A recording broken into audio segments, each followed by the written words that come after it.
Hey guys, welcome to Flat Top King. Hey, today is the highly anticipated pros and cons video. You guys have asked and asked and asked for an updated version, and today is the day. And gotta be honest with you, I'm pretty excited. So today we got the Weber, the Blackstone, and the Traeger. You guys stay tuned.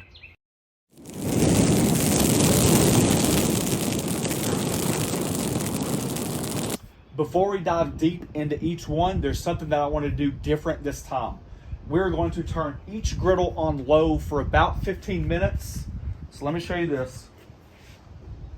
Now that I've got all the griddles on low, we're gonna do something a little bit different this time. We got a bunch of stale bread. So after the 15-minute period, we're gonna temp our griddles, see what kind of temp we're hovering at. But the biggest thing is I'm gonna put bread down, and the bread's gonna cover each griddle completely. Therefore, I think it might give you a more visual representation of how good the heat distribution is on each griddle without me telling you what the temperature is on the price gun. So that's gonna be a little bit different. So while our griddles are heated up, I thought I'll just go ahead and continue with the video. This is more about pros and cons. There's been a lot of technology.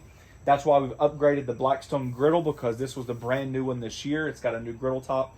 We're gonna get over all three of these. First things first, the wheels. If you guys follow me through this whole process, you guys know I love the 4-caster wheels, especially for me, and I'm going to preach this often, that the pros and cons are based on your personal preference. Mine's completely different. I like the 4-caster wheels on every single model, okay? The Blackstone has it, the Traeger has it, because it just makes it so easy to move, and we need that in our situation. The Weber does not. It only has 2 wheels. To be honest with you, it's not that big of a deal. This is a 3-burner. This thing is so light, it moves around with ease. So I kind of call it a wash. Yes, I wish it had 4 wheels, but ultimately, being as lightweight as it is, we can overcome that. Obviously, you got the bottom shelf. I use that quite often, especially when I'm using skillets and frying pans or stuff like that. Meat I can put underneath there. With a cabinet, I really like the idea of the cabinet models, because I do feel like it stores a lot of stuff for me. And then obviously with a Traeger, one negative I would say would be no under space, but we can get to that later because of the huge side shelves. So everything's about the pros and cons. Being a 28-inch model, a 3-burner, the Weber to me misses completely the mark. I feel like it's extremely thin. There's not a lot of space that you're gaining, and the shelves aren't foldable. So you see what you get. Yes, you do have the bottom shelf, but ultimately when you're setting stuff down, you would like it away from the heat a little bit. And these shelves being as small as they are just kind of limits your approach to that. The Blackstone, although we have the under counter space, which is a great addition, the shelf pops up, gives you a little more space here. On this side, Blackstone's come out with this addition right here, especially for this model.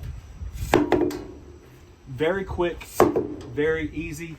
And now you've got your whole side shelf to put more stuff on there. I really like that contraption. I really like the feature. I think it benefit a lot of griddlers out there, especially when you're trying to find that extra space. I think this is a home run design. I really understand the concept, and I'm really glad that someone has done this. I know that there's a comment that's very often, how do I get more side space? We get tons of comments for extra tables. So this is just one of those things that goes into it when you're looking at the budget and what the griddle offers. So I really like the side table. Not only are their shelves huge, you can see that you can add accessories to the table rails. So I've got a little paper towel dispenser here.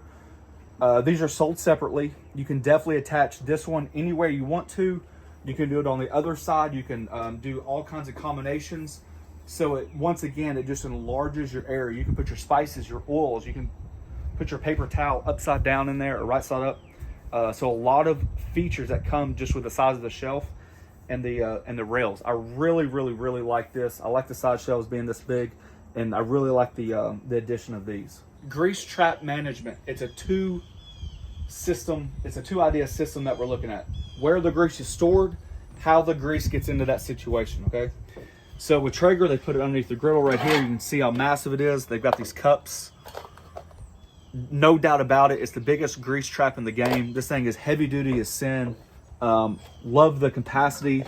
I like how sturdy it is. It feels comfortable in the hand. There's no really worries about whether or not it's in there correctly, because once it's in there, it's in there. I really like that design. It's out of the way. It's not in the middle of everything. One downfall, the grease has to channel through here, and when your griddle is on, there's a lot of heat that penetrates through this hole. It's a lot hotter here than it is if you just hold your hand here. You can feel the heat escape this exhaust area right here. When you're cooking and you've got everything going, it's not as noticeable because you're more focused on the food. But if you get your hand in the wrong position or you happen to set something down, you'll notice it right away that's probably that's a bad one right there. You overlook it a lot just because there's so much stuff on the griddle. But if there's nothing on the griddle, then it kind of stands out a little bit more. The position of the grease trap. I'm not a fan of the position of the grease trap at all. If I had my spatula and I was more prepared, I'm right-handed, and it seems like I always use the side of the griddle, either the side or the sides here, the front part of the griddle, to scoop up food. Well, this right here seems like it's naturally in my wheelhouse to be able to scrape food off: eggs, potatoes, hash browns, peppers, onions, you name it. So I don't like the location being right here. Simple thing, even if you move it right here and you're more focused on the rest of the griddle, or even if it went vertical and you could use all this to channel, you know, your natural motion. Your natural motion is to sweep. Blackstone's grease trap is in the back. It's got the little notch right here that I think they've kind of patented and narrowed down. It's a good design. I'm not a huge fan of grease traps being in the back. A couple reasons. One, we get a lot of people asking, when you counter mount a griddle into an outdoor kitchen style, they're frustrated that the grease trap is in the back because they can't get to it as easily. I understand that. Being from professional kitchens and commercial style griddles, all of our grease systems were always in the front. So we never had to worry about the back. We get a lot of people that comment, it's the dumbest thing in the world to have the grease trap in the front. You're just begging to get burned. Well, I think it's a personal preference. With the grease trap being in the back, this model, what they've done, they've added stoppers. My last griddle did not have that. And I think this functionality right here fits absolutely perfect compared to the last one. I had the air fryer combo. So if you're gonna have this, just know. Second thing about this grease trap, when you put your hood on or anything like that, your grease trap is open. So if you keep your griddle outdoors and it rains or anything like that, you're likely to have your grease trap full because there's no cover. It's not protected like the Traeger, and we're gonna show you the Weber. So that's one downfall. Some people really prefer the grease being in the back because they feel safer. That's a personal preference. But the reality is there's no coverage. It's open to critters because they can climb into it or get on your griddle and get over top of it. So just things to think about like that. I don't like this system at all. I've said it from day one when we did our unboxing and review. It's extremely lightweight. I mean, extremely lightweight metal. And I'm not a big fan of being it that long. I almost feel like it's a two-handed system, whereas the Traeger and the Blackstone has that handle and you feel a lot confident when you grab it. This seems like if it was heavy, let's say you cleaned your griddle and you washed it down with water, or you had a bunch of soap or just full of grease, it almost seems like to get a good hold of it, you're gonna need a two-handed system. And to do that, you know, you gotta keep it level so it doesn't splosh everywhere. But this gets hot because of the grease that goes in there, or the water, or the food. So that's gonna heat up this system right here. So now all of a sudden you're using two hands. I don't like this design at all. This design, in my opinion, would need to be changed if I was doing it. So this is what I'm talking about. I wish the Traeger would have done. You notice how the grease hole is over here? It's just a simple moving from here to here. It's the little things that matter, especially when you're down to two griddles and you're trying to determine, they're in their price range, you like everything about them, and there might be that one thing that sets you over the edge. Could be the simple design of the grease trap. Like I said, it's a sweeping motion. I use this edge a lot to pick up food, and so this doesn't seem like it affects me near as much. You can still feel the heat coming through there, but since your hand's not over here naturally, with the hole being here, like the Traeger, you don't feel it. You don't even know, it's not even a point of emphasis. The timer just went off on the phone, so this is where we're gonna switch gears a little bit. So just to give you a quick rundown, we always talk about even heat distribution. One of the things I've learned along the griddles, as many griddles as I've had, this is my second Blackstone. I've had a Weber, I've had Camp Chef, I've had a Traeger, and I've had Pit Boss. I get extremely frustrated with the idea of like what temperature to cook at. I get the question all the time. And we have a video about flat top grill temps doesn't matter because so many griddles are so different. When I very first started out, I was a huge proponent of changing the dials, 1 on, 3 off, you name it. And then this warpage idea started happening. So then I started researching, and a lot of recommendations came down to where turn all your griddles on low and let it heat up naturally. And then you can adjust and play with it there, but you got to keep them, you got to turn them on all at once. Well, even on low, your griddle gets too hot. Every single one I've ever had besides today gets extremely too hot on low. That's why I always said you might as well just cook on low because it's going to get hot anyways. With today's technology, it's changing, okay? So what we're going to show you is what people are starting to pay attention to. It doesn't matter to everybody. Not everybody's out there looking for the world's greatest machine. They just want a backyard griddle to cook some burgers and go on. There's also other people that nickel and dime and critique to the nth degree, and so we're trying to give the information for everybody. So when we talk about edge-to-edge heating, we're talking about corner to corner, corner to corner, side to side, up and down on every single one of them. So just give a quick rundown. You got a 3-burner system. All on low. 367, 363, and 364. Okay? So 367 they're all in the 363. They're all in the 360s. That tells me this is probably, I'll flat out say it because we're not going to hold anything back today. I bought the Weber, I bought the Blackstone, and the Traeger was given to me for free. That would not sway my decision one bit. I've never been more impressed by a griddle in my life when it comes to heat distribution with all the griddles I've had. Nothing has ever been this consistent, and nothing's ever stayed this low to where you can adjust your knobs back and forth and all that stuff. So this is all on low. We haven't adjusted the knobs. 360 all the way across the board. If you're going left or right, 350, 348 right at the first edge, way at the very up here, 325, 325. So not only does it show you that's extremely close on the edges, it's also extremely close left to right too. This is the most even griddle that I've ever had, and I give this a 10 out of 10 for the griddle heat distribution. We're going to head to the Traeger right now because this is the second closest I've had. When people ask me, I always say it's neck and neck between the Traeger and the Weber, okay? 3-burner system, 392, 391, 395, and about 375. So you're talking about a 20 degrees difference, which is extremely in the ballpark. That's not a big deal at all, okay? Left to right, I'm looking at about 380 to the very top, which means it's extremely even. And down low, it does get a little bit cooler. We're trying to play tiddlywinks over here. Here, let me get right here. And about 375 to 360. So this part lacks just a hair, but the rest of the griddle itself is extremely even. It has a hotter low. So that's when I say when you cook on low, da-da-da. Very even. Last but not least is a Blackstone. With all the competition out there, the average person won't notice, but we can show you some things on the griddle. It's a 4-burner, 405, 450, 445,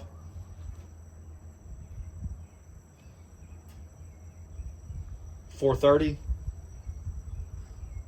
and about 320. Okay, so that's left to right. So that's a good 100-degree difference. That's when it gets frustrating, okay, for the average person. Now when you go top to bottom, look at the difference. 280, 315, go to the bottom, 330, 320, 314, so let's say 315 and 315.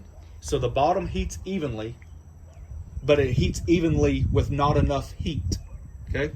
The top is uneven, and it still doesn't have enough heat. So what you're stuck with is why we're going to show this bread situation of this interior right here being extremely hot on low, which is how we tell people to cook your eggs. You want to cook on low. You want to shoot about 300 degrees, let's just say, plus or minus 25 degrees is going to get you pretty close. But when you turn your griddle on and you're new to grilling, you come out here and you turn it on and it's on low, and next thing you know, you're at 450. You're making, you're contacting me and said, hey, I burnt my eggs. What happened? A lot of things can go into it because of the different types of the griddles that we have today. Let's put that bread on. As you can see, we got the bread spread evenly on each griddle top, and hopefully that's going to give us the information that we're looking for. I've already set the timer for 10 minutes, so in 10 minutes we'll break from what we're talking about and we'll immediately look at the results. The next thing is wind guards. There are some griddles out there that struggle with wind. Fortunately enough, I'm not necessarily in that predicament where wind guards have been a huge important deal to me. We actually don't have them because of where deck's set up. The Weber has absolutely nothing at all. It's just about the plain Jane model. There's no protection. You'd have to go aftermarket for that. The Blackstone's new griddle, this is the Omnivore griddle top, has wind guards built in underneath to help the idea for wind. I'm sure they hear about the problems. They even sell wind guards aftermarket, so I'm sure they're aware of the problem. This is one fix that they've come up with. With the Traeger Flat Rock, it sits completely inside of a system. That's supposed to be to protect the wind, and so far I haven't had a single issue out of the wind going out or hearing the flames roar or anything like that. This cast iron or the rolled steel sits right into a crevice and it's completely protected on the wind. As we move on up, the griddle top itself is unique in each different griddle. When I first started seasoning the Traeger, I was extremely frustrated with how rough it was from the factory. But it was evenly rough. It wasn't like high spots and low spots like my old Blackstone was. That's why we sanded it down just a hair. I decided not to sand this at all. I kept the rough edges. It was not an even rough. It took a lot more to season what the manufacturer recommended. But once it was seasoned, holy smokes, as it performed flawlessly. One of the biggest negatives I can say about the griddle is the dang handle design. Like I said, when I mentioned right-handed, if you can't bring the food off here, you're going to use your sides. Well, they've got holes there and the food falls through the holes. I think it's absolutely ridiculous. I just don't know why we just couldn't have completely flat all the way across and then built a handle system on top like this or something somehow, or come up with a system. I've heard people say that you could use wind guards like you would on your Blackstone or a Camp Chef and put it on the outside. They're like little cheap bench scrapers from the Dollar Tree. You guys can do whatever you want to do. I've learned to deal with it. I move food on the griddle. I get it off fine now. At first it was frustration. Now it's like a second thought. You think about it, but you just think about getting the food off a different way. It's not a deal breaker for me. With the Omnivore griddle top, you can see, well, I'll come back to it, but you can see that the back of it's not even seasoned yet. And I've actually got a ton of color discrepancy on the griddle itself because the griddle is not heating uniformly. It doesn't have the greatest edge to edge, corner to corner heating. But if you're just talking about the griddle top itself, smooth out of the manufacturer, hands down, probably one of the easiest griddles I've ever seasoned. And the overall performance, if you take away the heat zones, has been great. The egg slid off right away. I've had no sticking problems. Even in the sections that haven't been seasoned, the top has been great. I really do enjoy the top. I don't like the heat distribution. There's a big difference. I'm not exactly sure what Weber was thinking when they came out with their griddle top. It was easy to clean. I did mess it up on one smash burger. After we got past that one smash burger, even that day, all the errors were corrected. And since then, the griddle top itself has been flawless. I mean, it's smooth. It almost felt like it came seasoned, although the instructions don't say it does. Extremely, extremely beginner easy. Since we're moving from the bottom up, and I forgot to mention the systems. This system right here is self-igniting. I'm sure there's a popular word out there, but you don't have to have battery, you don't have to have power, you don't have to have anything. It self-ignites with a propane. Extremely easy here. The Blackstone, you got your ignition buttons, or your ignition zones. And then right here, you've got a battery operated. You unscrew that, there's a battery in there. You press the button and that starts the ignition. With the Traeger, one thing I would like to say is it is not true that you have to have power. Mine's not plugged up to run the griddle. The power runs your propane sensor. Even right now, you just press the ignite button because that is battery powered, just like the Blackstone, in the back. There's a little button back there. You put a battery back there, and that's works your ignite button. So the people that say, I don't want the griddle because you have to have power, that only runs the propane feature. So we kind of looked out in the time frame right here. Her cell phone just went off on the 10-minute mark. So this is basically what we're talking about when it comes down to how even your griddle is on cooking. It gives you a great representation on cold and hot spots. When I get asked, I've been telling people that the Traeger and Weber are really extremely close when it comes to even cooking. The difference is Weber is allowed to cook on low at a lower temp. The Traeger has been running about 30 to 50 degrees higher, but it's still consistent.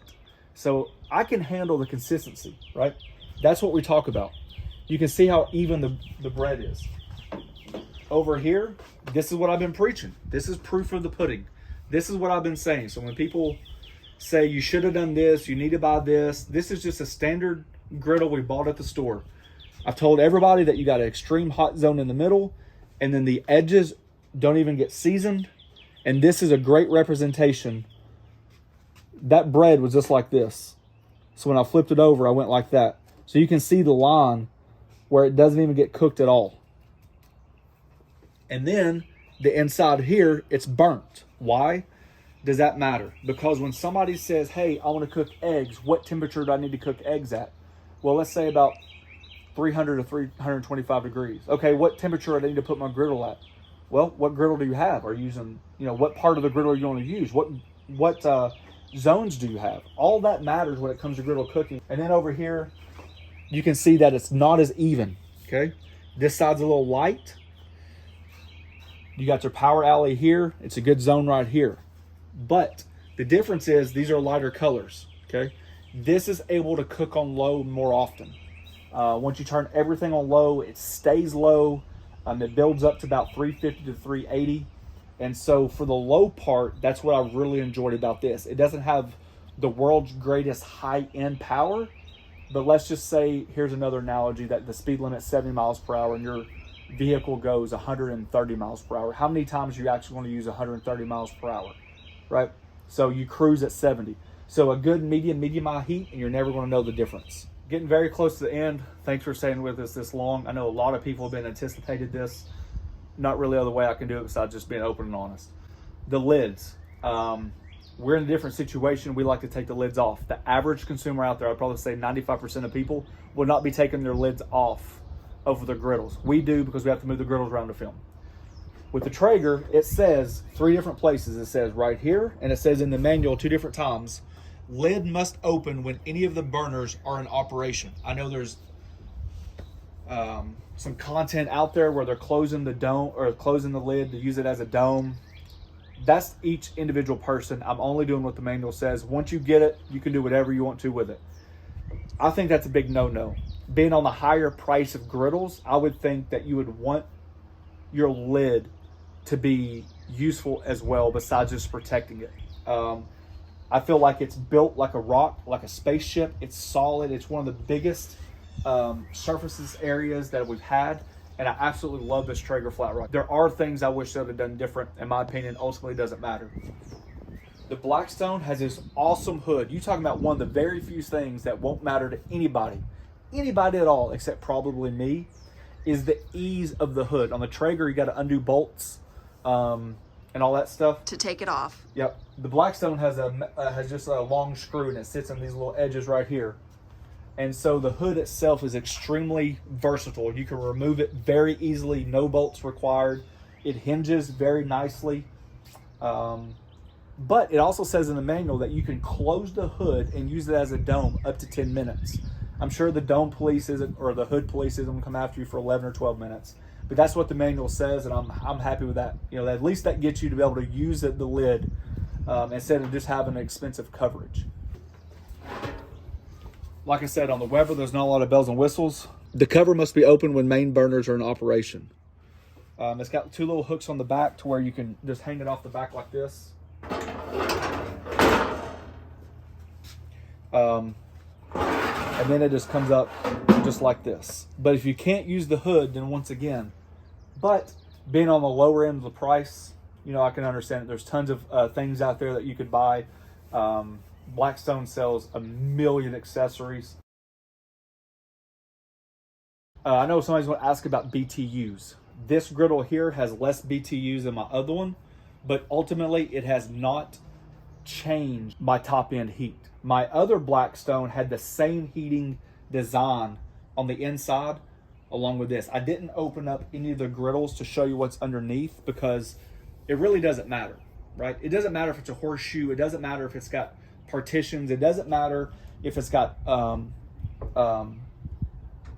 true zone cooking. What matters is the bread, right? Because all the elements combined equals what the bread looks like.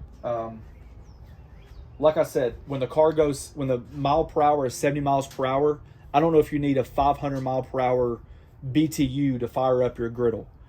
With the Traeger, it probably hits all the components for me. It's a little bit hotter on low, but it just absolutely is just like a dang gem when it runs on a medium to medium high. I know somebody's going to say, I like the hot and cool zones because I can move my food off and have the ability to have a cool section, a hot section. I 100% agree. I also feel like if you want that cool section, you should be able to adjust your knobs. If you want a hotter section, turn it up to medium and keep that low on low without having to worry about where your hot zones are. That's all I'm saying. Whew, that's a lot of talking. Thanks for hanging on with me. But you know what? When you're talking about 3 different griddles from the ground up, sometimes it takes a little bit longer explanation. I get asked all the time, what griddle should I buy? It's between this and this. And I've always held true to my guns. It's not really up to me. I can give you pros and cons, just like I did today. Every single griddle has its pros and cons. They all have their design flaws, and they all have something that's great about them. Blackstone has just an enormous amount of product for the average consumer. Everything from an accessory line that blows your mind, pizza ovens, small griddles, big griddles, cabinets, no cabinets.